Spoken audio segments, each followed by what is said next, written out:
हरे कृष्णा। आप सभी लोगों को पाप मोचनी एकादशी की बहुत सारी शुभकामनाएं। मनुष्य का जीवन कर्मों से भरा हुआ है। अच्छे कर्म पुण्य का निर्माण करते हैं और बुरे कर्म पाप का निर्माण करते हैं। लेकिन क्या सारे कोई पापों ऐसा का उपाय नाश है करने वाली जिससे पापों एकादशी का है। नाश हो जाए? शास्त्रों में कहा गया मैं है कि उपाय इस दिन बताता व्रत हूँ। और पाप उपवास मोचनी रखने से एकादशी का व्रत और यह एकादशी हमें हमारे दुष्कर्मों से छुटकारा दिलाकर पुनः सत्कर्मों की ओर अग्रसर करती है। जो कोई इस दिन भगवान विष्णु की आराधना करता है, उपवास रखता है और कथा सुनता है, वह समस्त पापों से मुक्त होकर परम धाम को प्राप्त होता है। चैत्र मास के कृष्ण पक्ष में आने वाली पवित्र एकादशी का नाम है पाप मोचनी एकादशी। जो भक्त अपने सभी पापों से मुक्ति पाने की इच्छा रखते हों और अपने पापों का प्रायश्चित करना चाहते हों, उन्हें इस बार पाप मोचनी एकादशी का व्रत कब करना चाहिए, चलिए अब आपको बताते हैं। एकादशी के दिन विधि विधान से भगवान विष्णु की पूजा की जाती है, लेकिन दसवीं तिथि के दिन से ही दसवीं तिथि के नियमों का पालन प्रारंभ हो जाता है। दसवीं तिथि को भक्तों को शुद्ध सात्विक भोजन ग्रहण करके अगले दिन उपवास रखने से पहले ही संकल्प करना चाहिए। दसवीं तिथि को मसूर की दाल, बैगन, लहसुन, प्याज या किसी भी प्रकार के मांस, मदिरा आदि का सेवन नहीं करना चाहिए। फिर अपनी श्रद्धा के अनुसार एकादशी के दिन चाहे तो निराहार रहकर या फिर जल और फल ग्रहण करके व्रत रखा जा सकता है।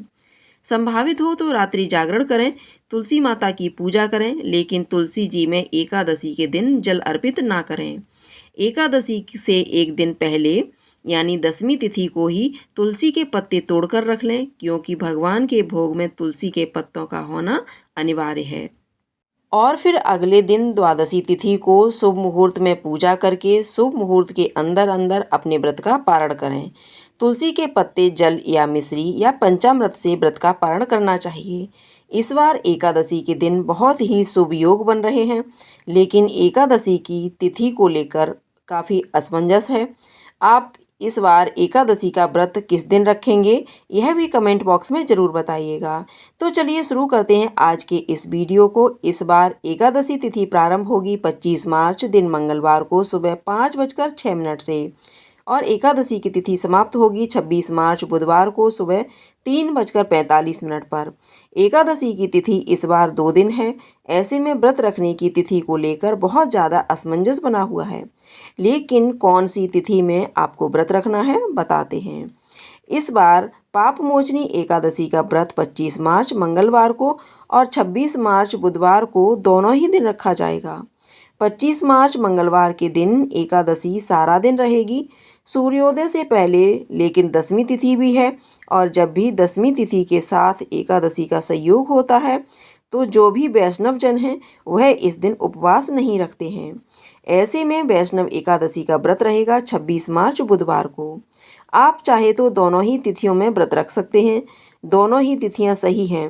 मन में आप बिल्कुल भी डाउट ना रखें। 26 मार्च बुधवार को सुबह 3:46 से और द्वादशी तिथि की समाप्ति होगी 27 मार्च गुरुवार को। देखा जाए तो 26 मार्च बुधवार की मध्य रात्रि का यह समय रहेगा 1:42 AM पर। मध्य रात्रि के समय में ही द्वादशी तिथि समाप्त होगी, क्योंकि सुबह सूर्योदय से पहले से लेकर रात तक द्वादशी तिथि रहेगी और ऐसे में बहुत एकादशी के साथ द्वादशी तिथि को भी व्रत करते हैं, क्योंकि ऐसा संयोग बहुत कम ही देखने को मिलता है। इस बार एकादशी का व्रत बहुत ही शुभ योग है। इस बार सर्वार्थ सिद्ध योग में एकादशी का व्रत रखा जाएगा। ऐसा संयोग बहुत ही कम देखने को मिलता है। एकादशी को सर्वार्थ सिद्ध योग बन रहा है, तो ऐसे में इस बार 25 मार्च को दोपहर 2:53 तक रहेगा और बाद में सिद्ध योग प्रारंभ हो जाएगा। 26 मार्च को सर्वार्थ सिद्ध योग रहेगा और बाद में सर्वार्थ सिद्ध योग पूरा दिन रहेगा। और जब इस बार एकादशी का व्रत 2 दिन रखा जाता है तो ऐसे में दोनों ही दिन पारण मुहूर्त अलग अलग प्राप्त होंगे। ध्यान रखिएगा, जब भी आप एकादशी का व्रत रखते हैं तो आपको समय का भी पता होना चाहिए, क्योंकि कई बार लोग उपवास तो रख लेते हैं लेकिन जो हरिवासर का समय होता है 5 से 6 घंटे तक ही रहता है।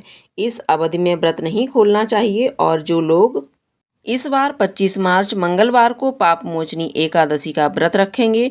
उन्हें 26 मार्च बुधवार को सुबह 9:06 से 10:56 के बीच में व्रत को खोलना पड़ेगा और इसके अलावा दोपहर में 1:31 से 2:48 तक का समय भी व्रत पारण के लिए रहेगा। और जो वैष्णव एकादशी का यानी 26 मार्च बुधवार को व्रत रखेंगे उन्हें 27 मार्च बुधवार को सुबह 6:28 से 6:40 के बीच में अपना व्रत खोलना होगा। हालांकि इस समय तक त्रयोदशी तिथि प्रारंभ हो चुकी होगी, लेकिन फिर भी शास्त्रों में ऐसा वर्णन है कि वैष्णव एकादशी का व्रत रखने वाले भक्तों को त्रयोदशी तिथि के प्रथम पहर में व्रत खोलने से कोई दोष नहीं लगता, बल्कि यह एकादशी व्रत पूर्ण ही माना जाता है। आप एकादशी का व्रत किस दिन रखेंगे कमेंट बॉक्स में ज़रूर बताइएगा। और अगर वीडियो पसंद आई हो तो वीडियो को लाइक करके हो सके तो शेयर भी ज़रूर कीजिएगा।